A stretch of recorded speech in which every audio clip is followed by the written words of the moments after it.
don't even remember what year. But it's been, it's a portal that HUD rolled out probably at least 20 years ago. It hasn't changed much and it's not very user friendly. So we appreciate that when folks are new, it can be pretty challenging to figure out how to navigate it. So today I'm just going to give, actually, can we go to the next slide? I'm going to just kind of give a little orientation to what it is and how you can use it in a variety of different settings. And then we'll spend a chunk of time kind of going over how you actually get your project set up and then how you fill out the project application. So this portal is particularly challenging to figure out even kind of how to get to the application form. So we'll spend some time on that and then we'll have time for Q&A. And this is really kind of intended to be a first introduction. You will probably find as you go to work on your applications that you still get stuck or can't figure out some things in ESnaps. And so at the end, I'll share some kind of further TA that we have available for you. Next slide. Oh, what happened to the introductions? I thought I had a slide for introductions, sorry. Oh,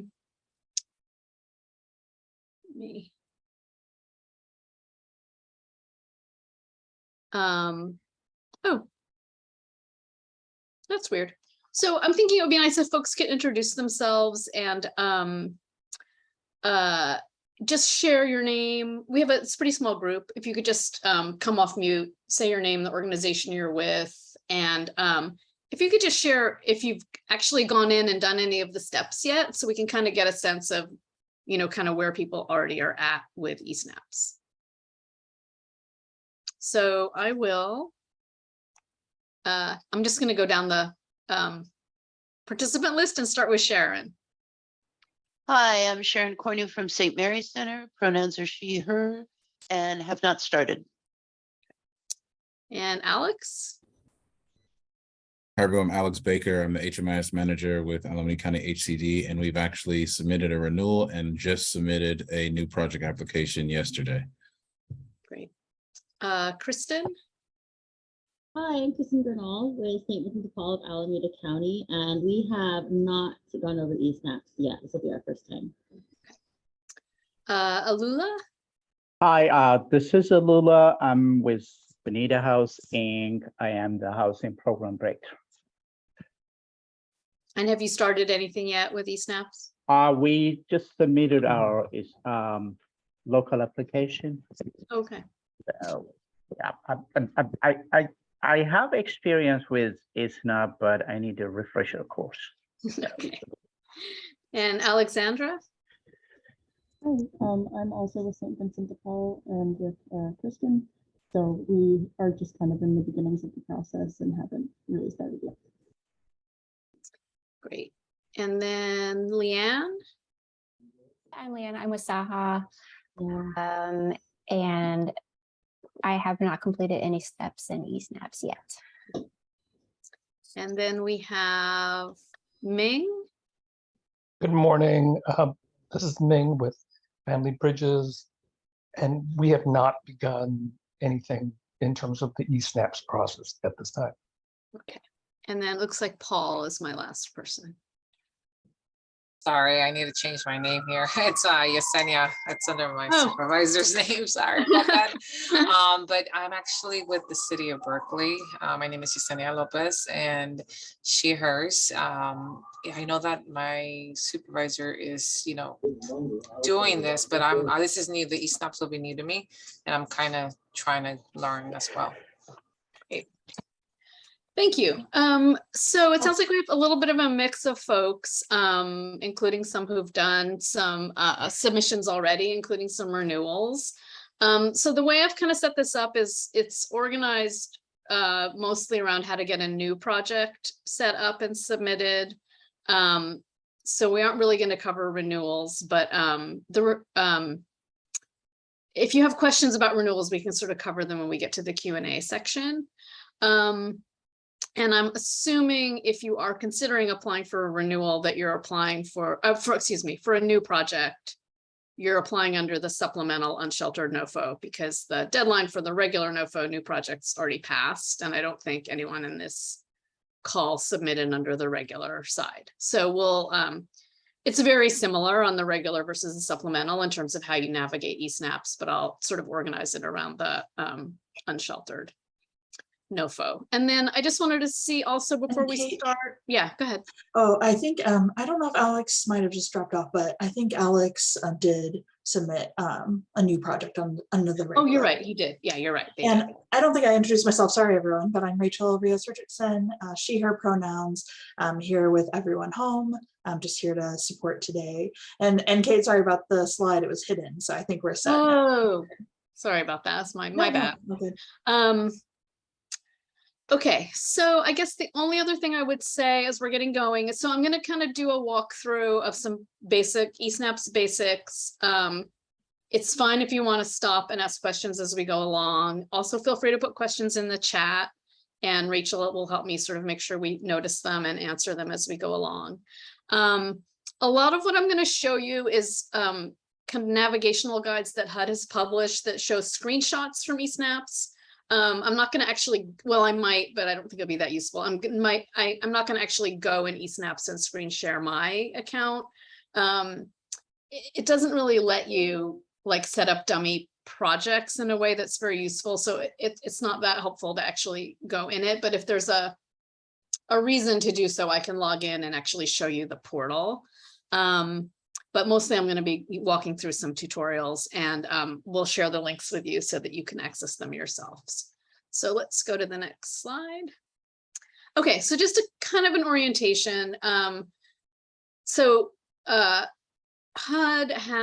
is the Federal Housing Department of Housing and Urban Development. I'm sure you know.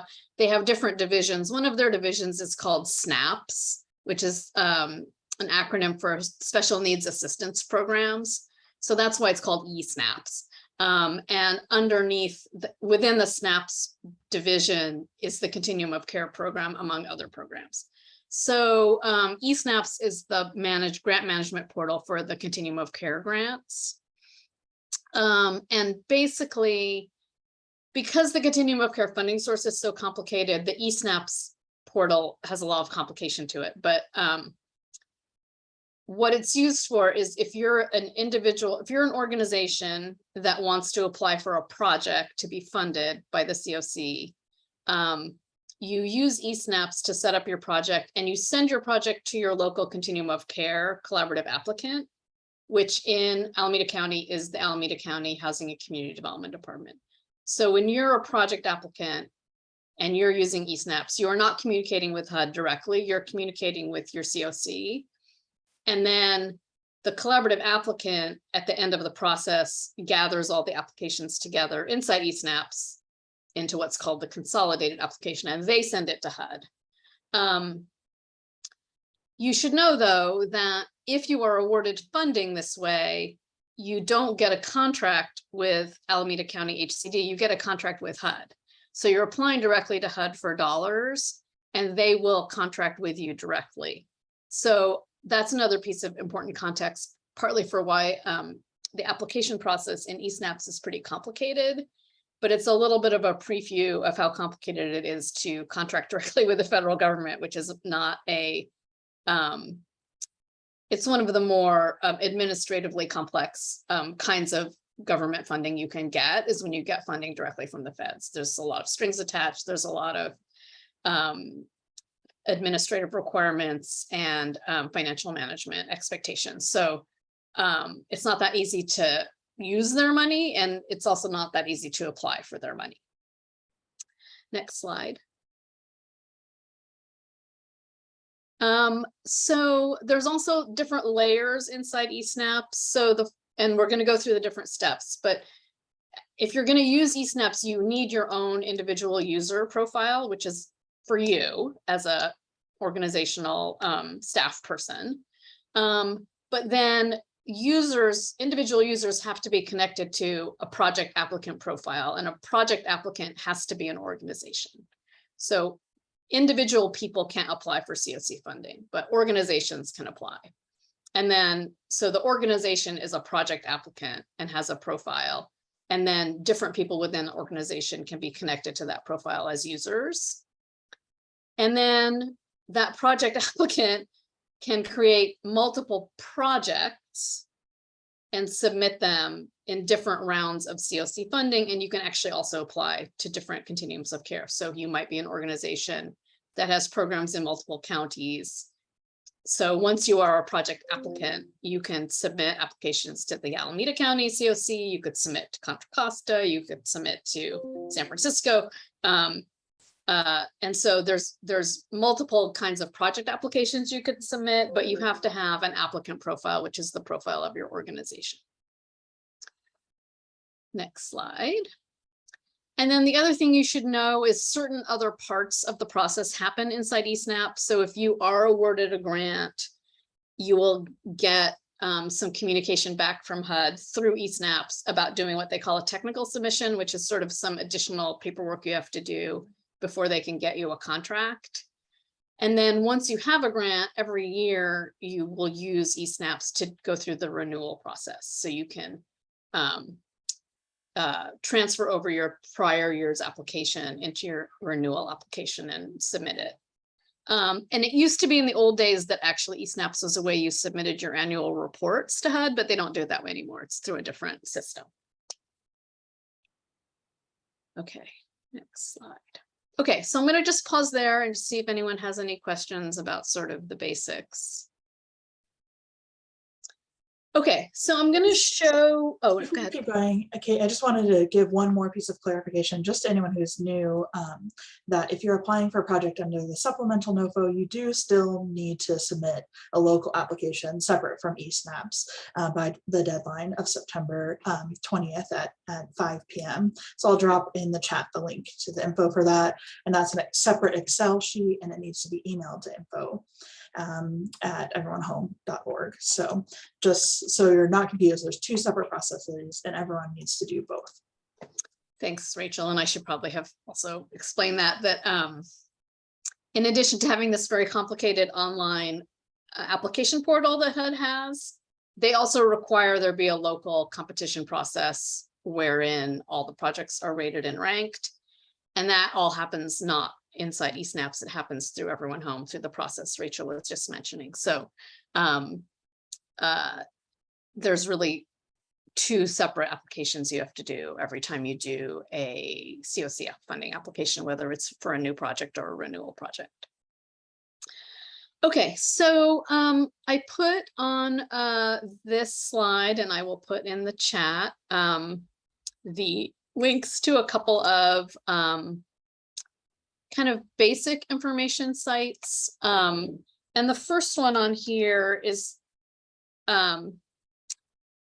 where kind of HUD has sort of pulled together all of their in one place on this one, on the HUD Exchange, a lot of information about ESnaps. And I'm going to screen share that site in a sec. The thing, and this is a useful site, the thing I would just caution about it is it doesn't appear to me that they've updated it for 2022. All the materials on there are from 2021. So there's a little bit of nuance that is not captured. So I actually recommend folks use a different resource as you're getting started, which I'm going to share in a minute. But the general HUD Exchange ESnap site is pretty useful. And then the other two things on here are not specific to ESnaps, but are really just where HUD has collected all the information for the regular NOFO and for the supplemental NOFO. The other thing I just wanted to mention is you'll notice there's a website called hudexchange.info, and then there's a separate website called hud.gov. For many years, HUD Exchange was really where HUD would direct people to get information about things like how to apply for funding. They're now migrating a lot of that information back to the primary HUD site, which is hud.gov.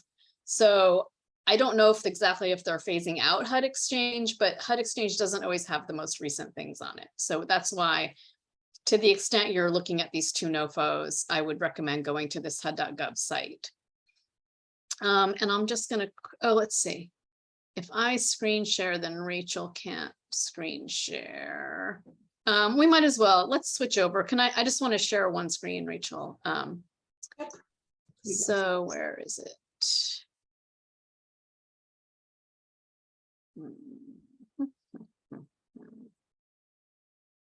I thought I had it set up. Here we go. Okay.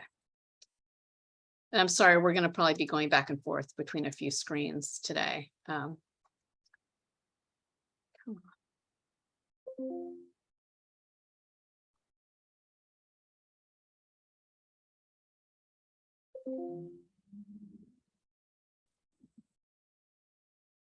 Okay, so can folks see this? So this is the HUD Exchange ESnaps site, and you'll see down here, there's a ESnaps 101 toolkit.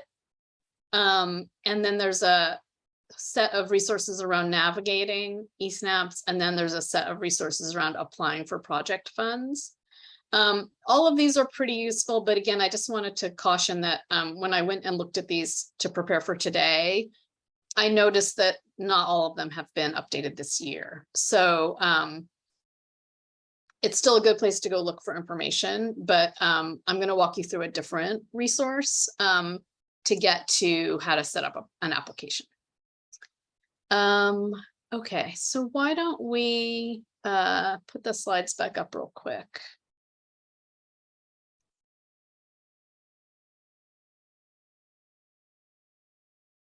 Okay, I'm going to cut and paste this link.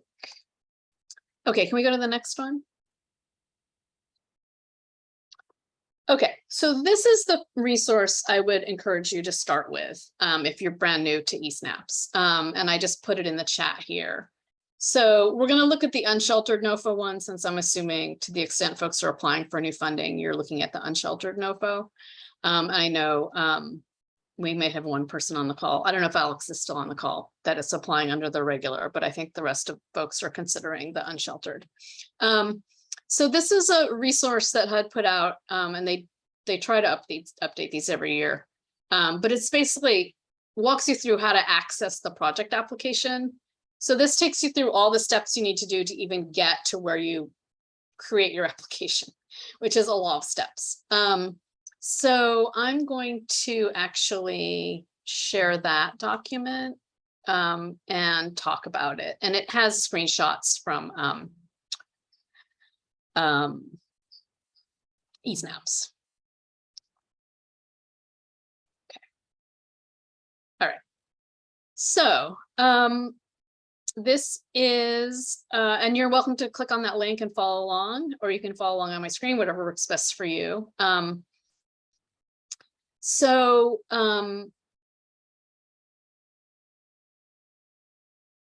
I'm just going to walk through the main steps. And again, I don't think you're going to be able to like literally do this as we talk. So I would just encourage you to make some notes if that's useful. All of these links we'll also share with you in a separate document we can email you afterwards.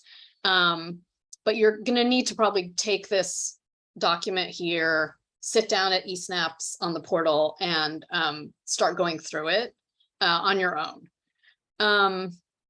So this is what it looks like if you go to the, and actually should post what the, I can give you the link so you can see the cover page of what it looks like. Let's see if that will work. I don't know if I'm messing up my screen share here. Are you guys now seeing Google, or are you seeing my original screen? Yeah, we can see Google. Google. Okay, sorry. Should not do that. Let me go back where I was, sorry. Hey, Rachel, I don't know if you can find it, but can you get the link to the ESnaps login page? Yeah, I'll get I that. didn't put it on my document that I gave you, but it's easy to find it. It's find got that. that weird Grantium thing. Just so if people want to kind of go to the login page just to see what it looks like. But when you click on the ESnaps login page, you'll see this welcome to ESnaps. And if you've never used it, the first thing you need to do is set up user profiles. So if you have multiple people at your organization who might be using ESnaps, you all need a user profile, and you also should decide who you want to have be the administrator of your applicant profile, which should probably be the person who's most likely to be involved with ESnaps going forward. Once you once you have an administrator, it's hard to change that person, but it's easy to add and delete other people.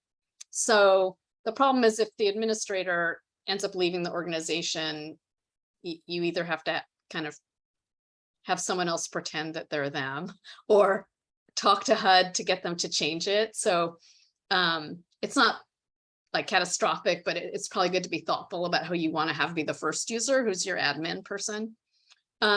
If your organization already has an ESnaps applicant profile, like I know the city of Berkeley does, and a couple of the other folks on the call, a lot of these applicant profile steps won't be applicable to you because you already have one. But if you've never used ESnaps and never applied for COC funding, you have to go through this applicant profile process. So, for new ESnaps users, it's really, really simple to create a profile. You literally just, when you open this up, there's a little thing that says create profile, and you open that up and it's like a one-page form where you put your name, you pick a username, you pick a password, and I think that's about all, and an email address, and that's all there is to it. It's very, very simple to create a user profile. The issue is, once you have a user profile, there's nothing you can do with that until you've connected it to an applicant profile. And then the applicant profile has to be connected to a project.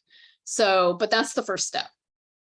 And then I'm going to skip down to here. So this is the next part that's probably the most unclearly explained by HUD. And I had to go digging around a little bit to find the instructions.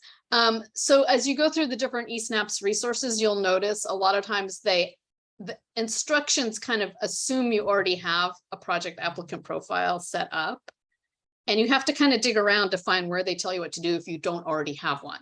So you'll see on here, it says project applicants must complete the project applicant profile before moving forward in the project application process. And then it starts talking about how you make sure that information that's already there is up to date. But if you don't already have information, you have to actually get it in there.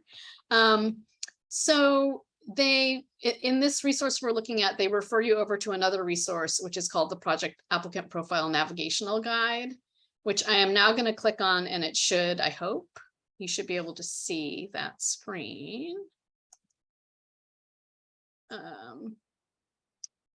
And I did double check this, and it looks pretty up to date, but it has not been updated for 2022. So there is one detail about that that's important. So can folks now see this applicant profile navigational guide? Okay. All right. So I'm going to just scroll down, and you'll see a lot of the beginning of it talks about how you do your user profiles and how to add people to your profile. But what you need to do first is, and see, it says must be updated. Okay, well, you can't update it if you don't have one. Okay, so you have to go all the way down here to page 11, establishing an applicant profile for a new project applicant, first time applicants only. So these are the instructions you need to follow.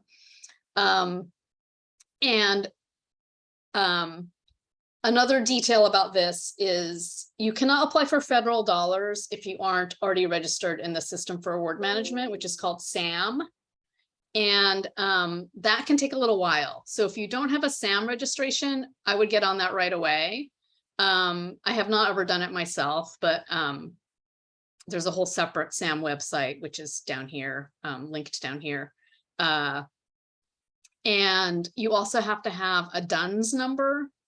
And now, in addition to a DUNS number, they're requiring that you have a what's called a unique entity identifier, UIE, which is kind of a successor company numbering system to DUNS. DUNS is evidently being phased out by the feds. So some of this information here about DUNS is a little out of date, and this is why they should have updated this for 2022, but they haven't. But all of this SAM stuff will help you figure out what you need by way of a unique entity identifier. And if you have been operating as a nonprofit organization for a while, you probably already are in SAM, and you probably have a DUNS number. But you can't actually do much inside ESnaps if you haven't gone through the SAM process. Okay, So when you get into ESnaps, you've set up your user account. And then you will go to this, what they call the workspace. So this is kind of what the home page is going to look like once you get in. And you'll see you'll see your username up here. So mine's K Bristol. So I would see K Bristol up here. And then these links will take you to your account, which just shows you your username, and you can change your password if you want to. And then these 4 things here are the main workspace areas of ESnap. So you have an applicant section, a funding opportunity section, a project section, and a submission section.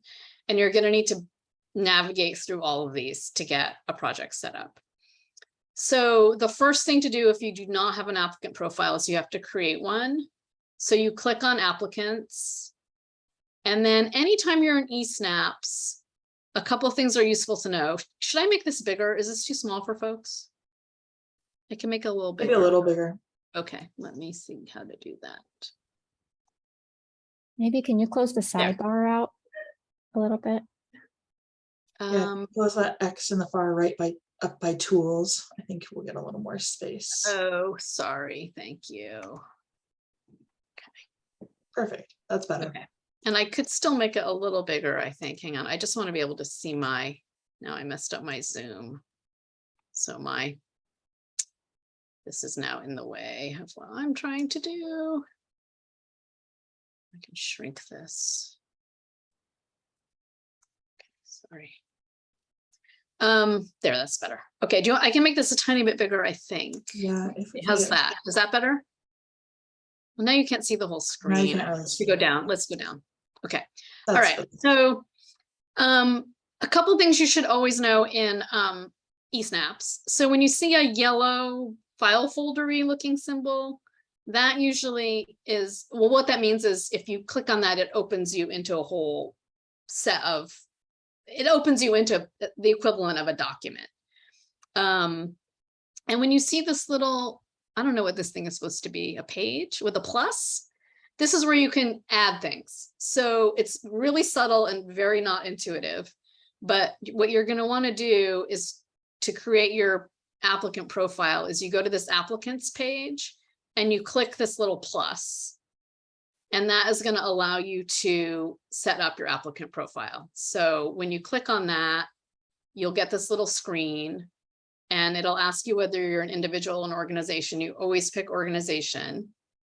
And then it's going to ask you your name of your organization and your DUNS number,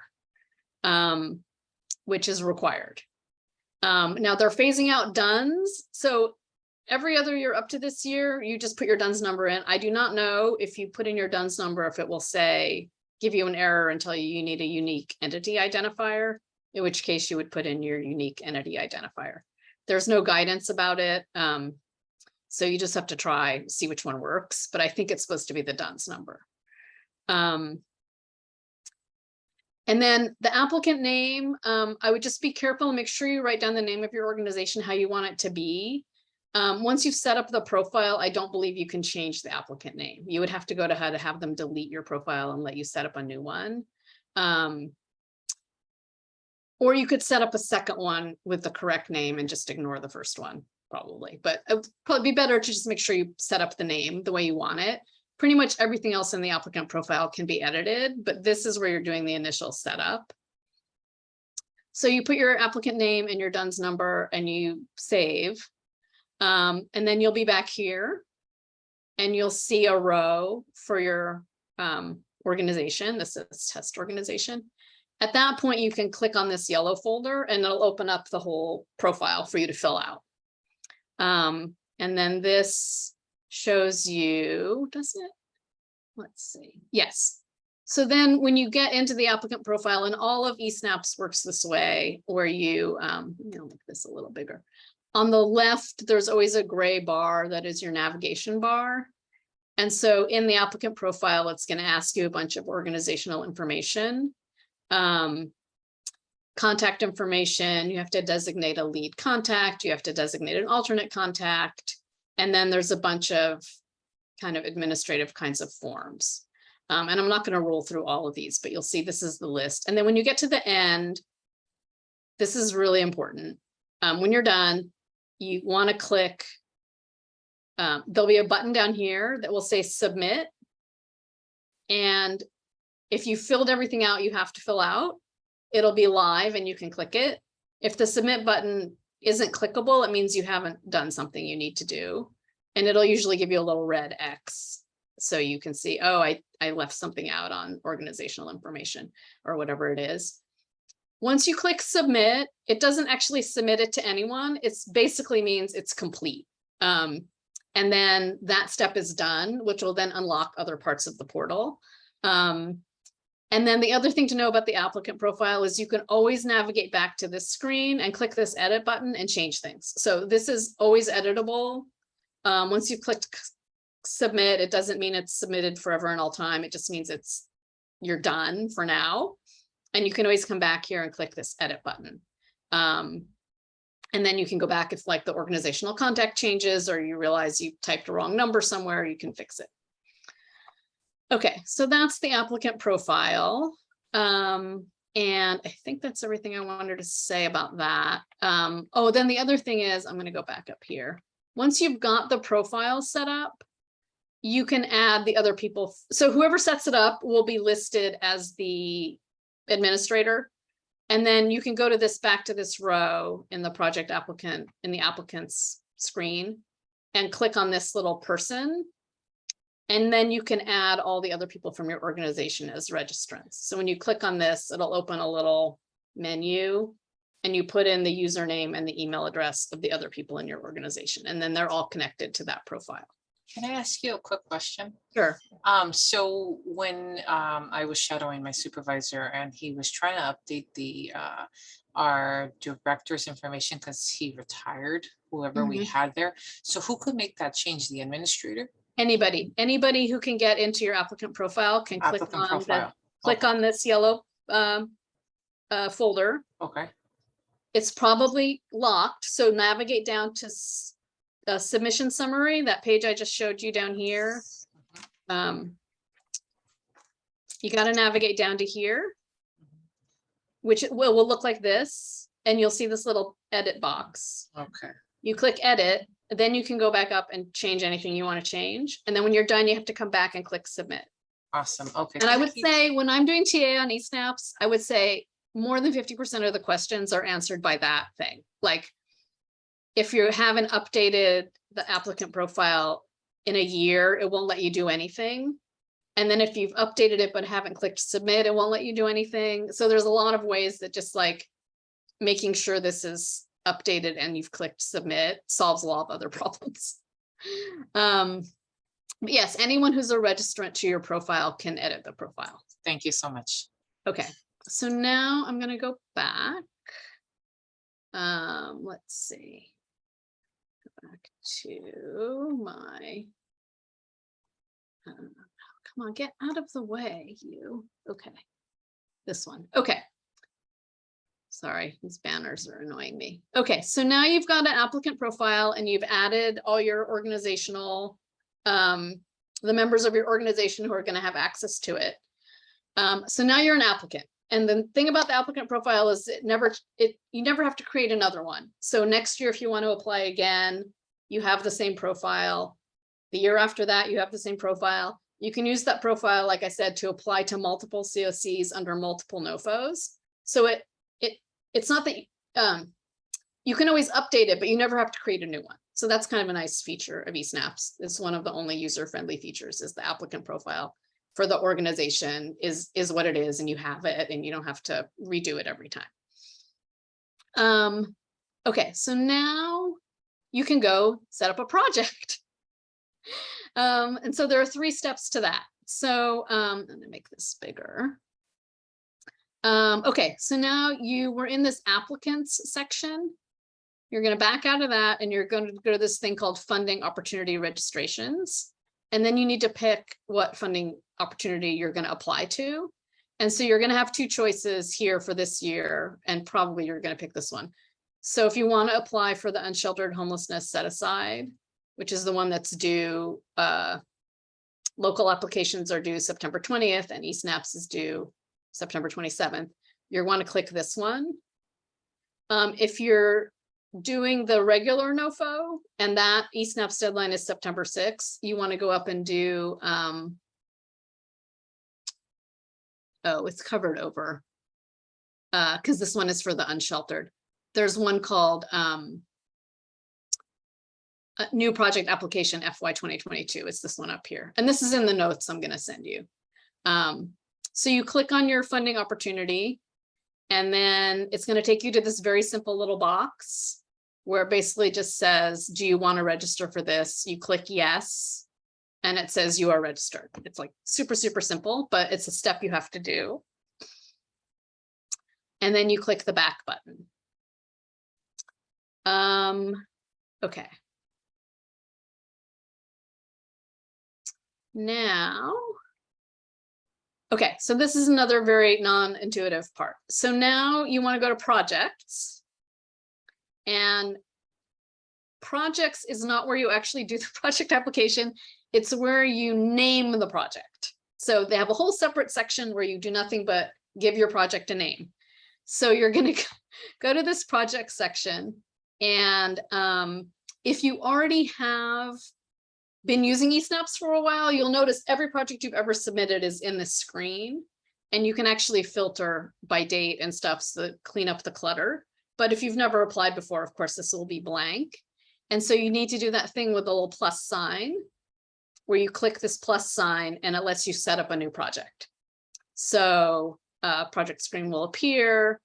Oh, if you've registered for more than one funding opportunity, just make sure, like if you registered for the regular and the unsheltered, just make sure you're in the right one. So this is set up, it's the unsheltered homelessness set aside project application. You click on, make sure that's clicked, and then you click the add icon. The create a project screen will appear, and it looks like this. So it's going to list the funding opportunity you've picked, and then the name of your applicant project name is the name you create. So you can call it, you know, our rapid rehousing project, or, you know, whatever. Could be the name of a building that you're applying to do services in, whatever it is. This actually can be changed, so it's not super high stakes what you put here, but better to put a name that you're going to stick with. And then that's it. Then it's save and back. And that's all you do there. And that's another step that people get super confused by because they skip it. Okay, so now you finally have done all those things. You can go down to submissions. And when you click on submissions, you should see the project you just created. So the name of the project that you just put in will be here. The name of the funding opportunity, which is the unsheltered homelessness set aside, will be here.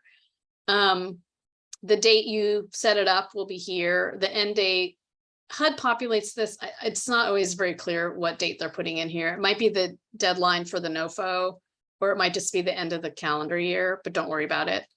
And it should say primary applicant. And then when you finally submit it to the COC, this will populate the date submitted. But so once you see this row, now you're actually where you need to be, and you can click this yellow folder, which will open the project application. So, and then you into the substance of your application and what you're actually proposing to do. But up until then, it's all about sort of like getting to the right place and getting it set up. So I'm going to stop there and just field questions, because we're going to have to move into another resource for looking at the actual project application. Oh my gosh, we're really running out of time. Sorry. Any questions about any of these steps? So am I understanding correctly, you basically are working kind of top to bottom on the left-hand side to like set everything up, and then the submissions is where we're going to put in the details. Correct, yes, and it is organized in order. So first you make sure your applicant profile is up to date, is created and up to date and submitted. You've registered for the funding opportunity, you've named your project and connected it to a funding opportunity, and then you can open your submission. But yeah, that's right. Okay, thanks.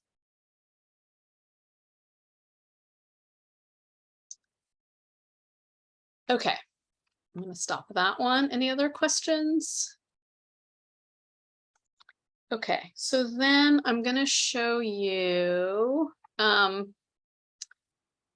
unfortunately, their HUD has not posted the navigational guide for the unsheltered NOFO for new projects, which is too bad, but I'm going to show you the navigational guide for the regular NOFO, which is, oh wait, that's not it. Sorry. Just did the wrong thing. You can follow along. And again, like I said, we will send you all these links in a in clickable format as well, if you don't have a chance to click on them while we're doing this. So the project application asks for a lot of information, and I'm not going to go through all the substance. I'm just going to kind of show you what it looks like and give you a few tips. And this takes a little while to load because it's like 183 pages long. So just bear with me.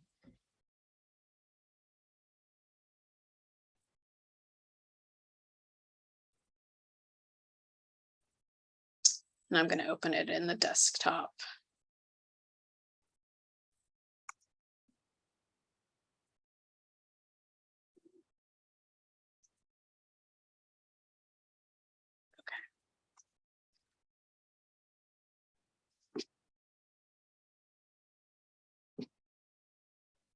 Is anyone deciding, oh my goodness, I don't think I want to go forward with this?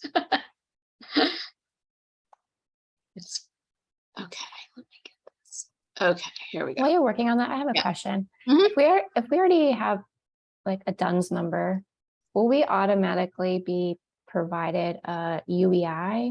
You know, I don't know the answer to that. Okay. I believe that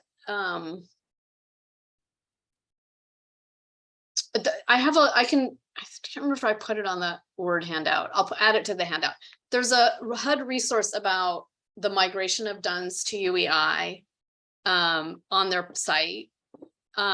It's kind of geared towards organizations that already have COC funding, but it probably has some useful information if you don't. I believe it kind of happens automatically, like there's just a place you can look up the UEI they've assigned you, but I don't know how to do it. Okay, so can folks see this screen? Okay, so this is the navigational guide for the new project application on the regular NOFO. The one for the supplemental will look very similar. So a few things you need to know about the project application is this is the table of contents. It has 8 sections, and they're all a little different depending on the project type that you're working on. So there are places in the application where depending on what you click, you'll see different questions, which is totally normal. And then the other really important thing to know is when you originally open it, it will look like sections are missing. And that's because it makes you fill out section 1 completely before you can get to the rest of the application. So I'm just sorry, I'm scrolling down to find where it shows you the first screens. Anyway, this thing is very long, but extremely useful. And let me move this up. Yeah, this. Okay, it's going to walk you through all the stuff we already did about the funding opportunity registration and all that stuff. Okay, so when you get the project application open, this is what you're going to see.